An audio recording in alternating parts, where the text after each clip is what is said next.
ìkànnì Yorùbá Wa TV.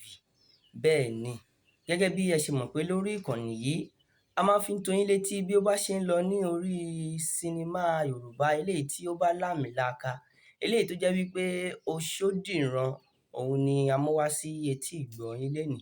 Gẹ́gẹ́ bí a ṣe gbọ́ àlàyé ẹ̀ síwájú, a ó rí wípé ìtàn Òṣódìran ti parí báyìí, ó ti parí. Eléyìí tó jẹ́ wípé ọ̀pọ̀lọpọ̀ wa tí ọ̀rọ̀ yìí ò fi bẹ́ẹ̀ yé wa tó bẹ́ẹ̀ gẹ́ nínú apá kìíní, a ó rí wípé apá kejì ti ṣe àlàyé ohun tí ó ṣẹlẹ̀ nínú apá kìíní, ó ti ṣàlàyé ẹ̀ fún wa yékéyéké. Bẹ́ẹ̀ ni, nítorí ẹ̀ náà ni a tún ṣe mú wá sétí ìgbọ́ yín. Ẹ rí wípé ìṣẹ̀mí wọn ti parí, ìṣẹ̀mí Òṣódìran ó ti parí nínú Òṣódìran apá kejì. Ṣùgbọ́n kí ni ìgbáradì wa lórí sinimá èmíì náà tí ó ń bọ̀? Ṣé Òṣódìran apá kẹta ni à ń retí ni? Àbí Kọ́lé Oṣó apá kọkànlá? Àbí ká sọ wípé The Return of Kọ́lé Oṣó? Gẹ́gẹ́ bí a ṣe rí nínú Òṣódìran apá kejì, a ó rí wípé ọmọdébìnrin eléyìí tó gbé ìwé tí gbogbo àwọn ìran oṣó kó sí ní ọjọ́ kìíní àná, a ó rí wípé ọlọ́gbọ́n olóye òun ni bàbá tí ó bí ọmọ náà ní ọmọ. A ó rí pé kété tí ọmọ yìí gbéwèé dé ọ̀dọ̀ bàbá rẹ̀, ni bàbá rẹ̀ ṣàlàyé ìtàn àwọn oṣó fún ọmọ náà, tí wọ́n sì ṣe alábàápàdé nínú abala tó kàn nínú ìwé náà, tí wọ́n ṣalábàápàdé gbogbo orírun oṣó pátápátá, látorí Kọ́lé Oṣó tó fi dórí Oṣóbọ́lá, tó fi dórí Ẹfun, tó fi dórí Oṣówándé àti bàbá wọn gangan fúnra lára rẹ̀.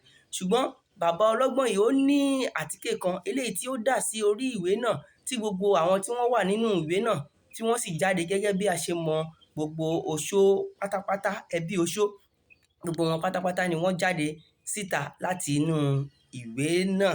Ìṣẹ̀mí tuntun ti fẹ́ bẹ̀rẹ̀ báyìí, nítorí wípé bàbá yìí jẹ́ kó yé wa wípé ìṣẹ̀mí tó wà nínú ìwé yìí, ìṣẹ̀mí wọn ò tíì dópin, àti wípé iṣẹ́ tádániwáyé rán wọn wá jẹ́, iṣẹ́ náà wọn ò tíì jẹ́ parí. Kété tí bàbá yìí da àtíkè yìí sí orí ìwé náà ni gbogbo wọn fò jáde, ni wọ́n yọ jáde nínú ìwé náà. Àṣẹ̀yìnwá àṣẹ̀yìnbọ̀, a rí pé Kọ́lé Oṣó ó fẹ́ fi àdá ọwọ́ rẹ̀, ó fẹ́ fi ṣá bàbá yìí. Bàbá yìí sì jẹ́ kó yé wípé o mọ̀ pé mo ṣe ẹ́ lóore ni. Ẹ wò, ẹ̀yin tí ẹ wá ń gbọ́ wa nílé, kí lẹ̀yin rò pé yóò ṣẹlẹ̀ nínú ohun tó kàn nínú sinimá yìí? Ṣé ká sọ wípé Òṣódìran apá kẹta òun ló kàn ni? Àbí ká sọ wípé Kọ́lé Oṣó apá kọkànlá gẹ́gẹ́ bá ṣe ń retí rẹ̀? Àbí ká tún wá fún ní àkọ́lé míì, ká pè ní The Return of Kọ́lé Oṣó? Ẹ má jẹ́ á fìkan ṣe méjì. Èwo ni àwa rò bí wípé ó máa jẹ́ kí sinimá yìí kó tún tẹ̀síwájú? Ṣé Òṣódìran apá kẹta ni? Àbí ṣé Kọ́lé Oṣó apá kọkànlá ni? Àbí ká sọ wípé Return of Kọ́lé Oṣó? Èyí tó bá jẹ́ nínú ẹ̀, ẹ̀yin ará ilé wa tẹ́ ń gbọ́, ẹ bá wa tẹ̀ sórí comment section. Tó bá jẹ́ pé Return of Kọ́lé Oṣó ni ẹ fẹ́, àbí ká sọ wípé Kọ́lé Oṣó apá kọkànlá, àbí kó tiẹ̀ jẹ́ Òṣódìran apá kẹta. Ṣùgbọ́n èmi mọ̀ wípé kò lè jẹ́ Òṣódìran apá kẹta, nítorí àlàyé tí wọ́n fẹ́ ṣe fún wa, òun náà ló ti fi Òṣódìran apá kìíní àti apá kejì, láti lè jẹ́ ká mọ orírun àwọn oṣó yìí gangan. Kí ni ìṣẹ̀mí wọn gangan? Ibo ló ti jẹ jáde?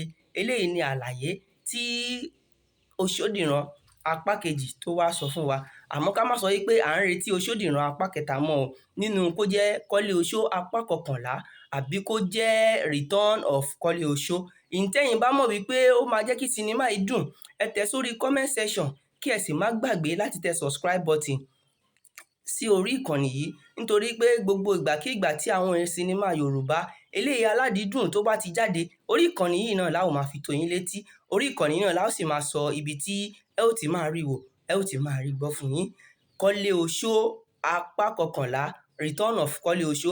Ẹ tẹ̀ sórí comment section, kí ẹ sì má gbàgbé láti bá wa share káàkiri, láti lè jẹ́ kí gbogbo èèyàn kí wọ́n lè mọ̀ wípé sinimá Kọ́lé Oṣó kò ì tán síbẹ̀ o, ó sì ń tẹ̀síwájú sí i. Ẹ ṣé pẹ̀lú ìfẹ́ tẹ́ ẹ ní sí wa, tẹ́ ẹ ń bá wa lò lórí ìkànnì yìí. Ẹ wò ó, ó dìgbà mìíràn. Ẹ ṣé púpọ̀.